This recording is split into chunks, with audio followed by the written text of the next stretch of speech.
Kulang ang budget, pero marami kayong kakain. Ano ang iluluto? Munggo! Ang lamig ng panahon, dulot ng bagyo, painitin natin sa paghigop ng sabaw nito.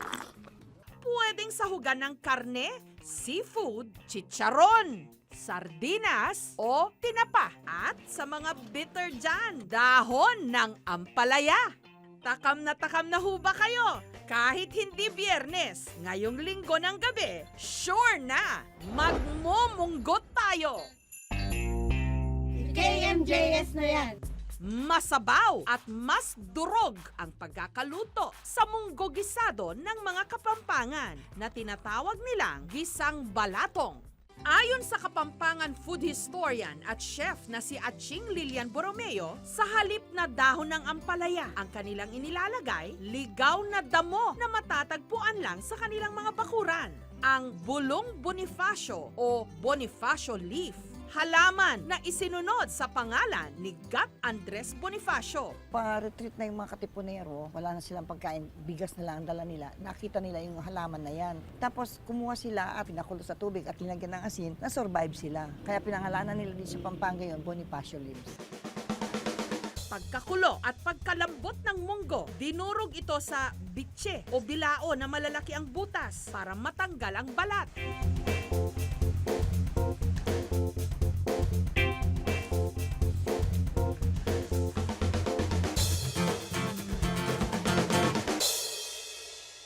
Kapag ordinaryong araw, karne ng baboy ang sahog, pero tuwing mahal na araw, seafood. Kalimitan kasi ang pala yung ginagamit dito, di ba? Pero masarap. Iba-iba rin daw ang pagluluto ng munggo, depende sa antas ng pamumuhay ng tao. Yung mga farmers, ang sahog niya, maraming kamatis, bawang sibuyas, bagoong, tinapa. Pagka yung mga VIP, meron na silang seafoods. Karni nila, ang hiwa nila, magandang hiwa, hindi giniling. Ang dahon nila, nilalagay nila sa magandang supera. Sa restaurant na ito sa Quezon City, espesyal daw ang kanilang munggo. Ang nagpapalasa kasi nito, ang binansagan lang naman ni Anthony Bourdain na the best pig ever, Lechon Cebu. Kwento ng may-ari ng lechonan na si Joel, karaniwan daw nilang sinasahugan ng lechon ang kanilang munggo sa Cebu. Pag may restaurant ka, marami rin maiiwan na extras from the lechon. So, kailangan maggawa ng mga recipes na magamit yung mga pira-piraso ng lechon na naiiwan. Imbes din daw na tubig lang ang ipinampapakulo nila rito, lechon broth o sabaw ng pinakuloang lechon. Kaya, mas malinamnam. Yung paa, because it's flavorful at saka parang malapot yung broth niya. We also put lechon in the monggos. Gisa lang po siya sa mantika.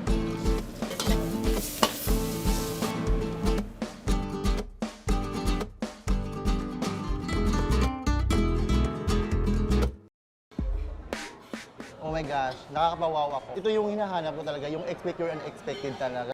Dito naman sa Kalumpit sa Bulacan, ang kanilang munggo sinasahugan ng bagoong at suka.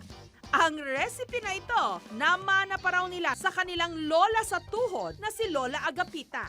Ang tawag nila rito, munggo ni Mami Lola. Nung una, hindi ko rin maintindihan kung bakit. Pero habang tumatanda ako, yung pala isa para mabalanse yung lasa. Yung shell ng hipon para makuha yung katas.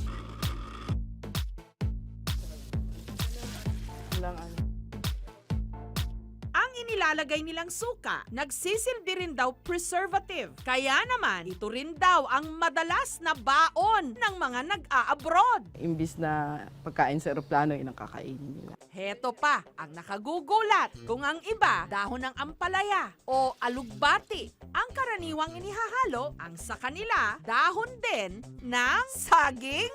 Para ma-even daw yung cook ng beans.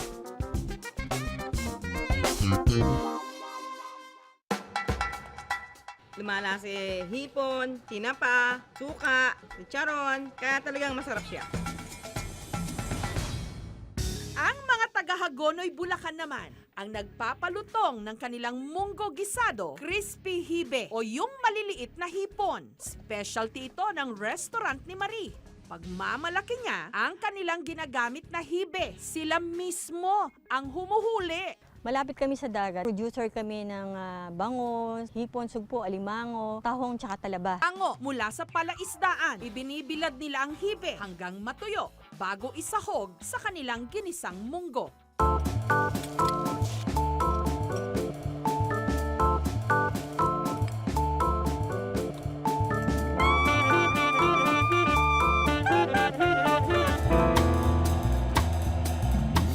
Yung hipon na toppings ay crunchy. Yung lahat na sangkap is yummy. Iba't ibang luto ang munggo, meron ding iba't ibang klase.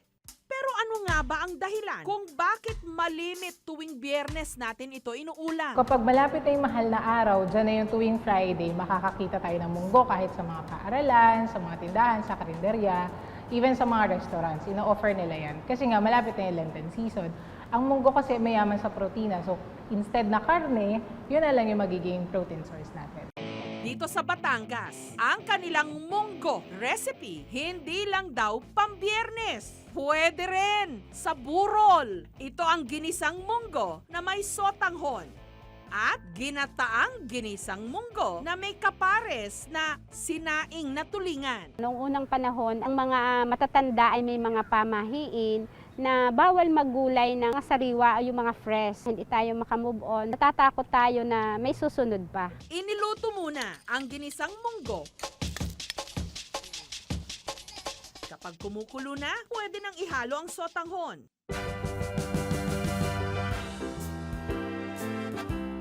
Magka-tandem talaga sila nung tulingan tsaka yung munggo na may sotanghon. Sunod namang inihanda ang ginisang munggo na may gata.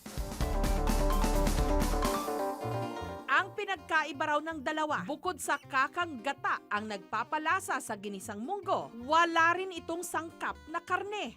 Munggo rin daw ang inihahain nila sa mga nakikiramay dahil may pamahiin na kapag may patay, bawal magpakain ng mga may sariwang sahog. Baka raw kasi manariwa ang mga masasamang alaala ng yumao. Pero paalala lang po ng mga nutritionist, disiplina ang kailangan sa pagkain ng munggo. Kadalasan, pag sobrang napapadalas na talaga yung pagkain nito, tumataas yung uric acid natin. Kapag mataas ang uric acid, ito ay napupunta sa ating mga kasukasuan o joints. So para itong bubog, kaya ito ay nakakapagpamaga ng ating joints. At the same time, masakit ito. Sa aming pagbabantay palengke, ang munggo, isa sa iilan na hindi nagtaas ang presyo. Kaya naman, rain or shine, kahit hindi Biyernes, mabuhay ang munggo!